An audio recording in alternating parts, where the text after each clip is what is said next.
अस्सलाम वालेकुम students, welcome to science academy. जी नेक्स्ट आते हैं शॉर्ट क्वेश्चंस की तरफ। Why is it said that almost all the mass of an atom is concentrated in its nucleus? ये बात क्यों कही जाती है कि एटम की जितनी मास है वो उसके न्यूक्लियस में मौजूद है। न्यूक्लियस के अंदर न्यूट्रॉन्स एंड प्रोटॉन होते हैं और हमें पता है कि किसी भी एटम की atomic mass is the sum of neutrons plus protons.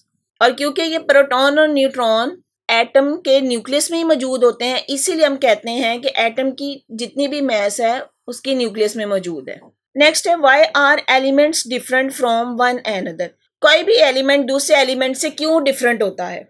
Her element का अपना एक स्पेसिफिक एटॉमिक नंबर है जिसकी वजह से हर एलिमेंट दूसरे एलिमेंट से डिफरेंट होता है। हर एक का अपना जब स्पेसिफिक एटॉमिक नंबर है तो उनकी एटॉमिक मास भी उसके अकॉर्डिंग चेंज होती जाती है। How many neutrons are present in bismuth 83 210? 83 इसका एटॉमिक नंबर जबकि 210 इसकी एटॉमिक मास है। तो न्यूट्रॉन फाइंड आउट करने का formula A minus Z, A atomic mass mean 210 minus 83, तो ये इसके नंबर ऑफ न्यूट्रॉन आ जाएंगे 127।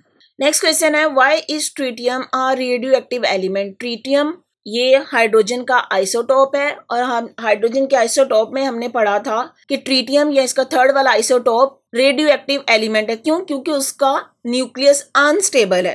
किसी भी एलिमेंट का न्यूक्लियस जब अनस्टेबल होता है तो वो रेडियो एक्टिव रेज एमिट करता है, इसी वजह से उस एलिमेंट को हम कहते हैं वो रेडियो एक्टिव एलिमेंट है। नेक्स्ट है how can an atom absorb and evolve energy? किसी भी एटम में एनर्जी एब्जॉर्ब और इवॉल्व कब होती है?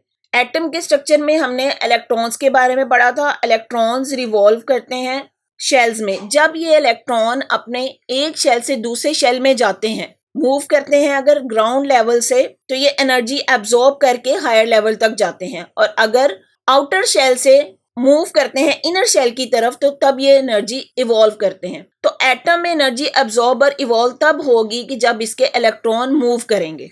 यहाँ पे देखें ये शॉर्ट क्वेश्चन आंसर जो मैंने आपके साथ डिस्कस किए हैं, ये उनका आंसर वही पहला क्वेश्चन था why is it said that almost all the mass of an atom is concentrated in its nucleus because the nucleus contain proton and neutron. Nucleus के अंदर प्रोटॉन और न्यूट्रॉन होते हैं, इसी वजह से हम कहते हैं कि जितनी भी किसी एटम की मास है उसके न्यूक्लियस में कंसंट्रेटेड है। नेक्स्ट है why are element different from one another? क्यों एलिमेंट एक दूसरे से डिफरेंट होते हैं? Due to their atomic numbers. How many neutron are present in? ये मैंने आपको कैलकुलेट करके बता दिया है। एटॉमिक नंबर और एटॉमिक मास हमें पता है तो न्यूट्रॉन फाइंड आउट कर लेंगे हम लोग। Why is tritium a radioactive element? Tritium radioactive element क्यों कहा है? क्योंकि इसका न्यूक्लियस अनस्टेबल है। How can an atom absorb and evolve energy? Atom can absorb और evolve energy when there electron jump to high energy levels, यहाँ they when the electron fall back, तो तब ये एनर्जी रिलीज करेंगे या absorb करेंगे।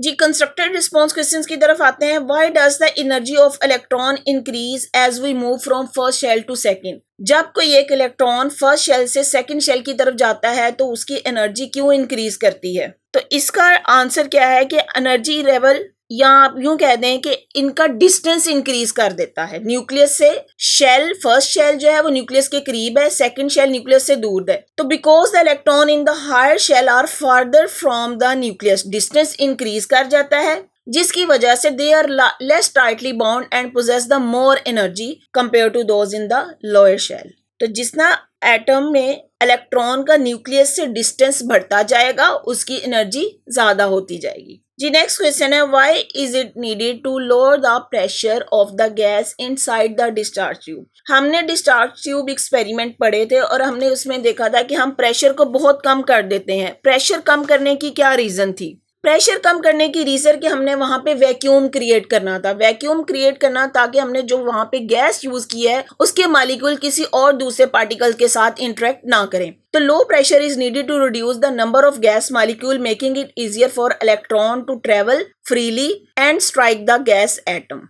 Next question है What is the classical concept of an electron? How has this concept changed with the time? Classical concept of electron मतलब पहले electron का concept था और अब न्यू मॉडर्न concept क्या है इलेक्ट्रॉन का. तो यहाँ पे देखिए क्लासिकल concept क्या है कि electron was consider a tiny negatively charge particle. सिर्फ पहले जो डिस्कवरी की गई उसमें कह दिया गया कि इलेक्ट्रॉन नेगेटिवली चार्ज पार्टिकल है जो न्यूक्लियस के गिर्द रिवॉल्व करते हैं. मॉडर्न concept क्या आया?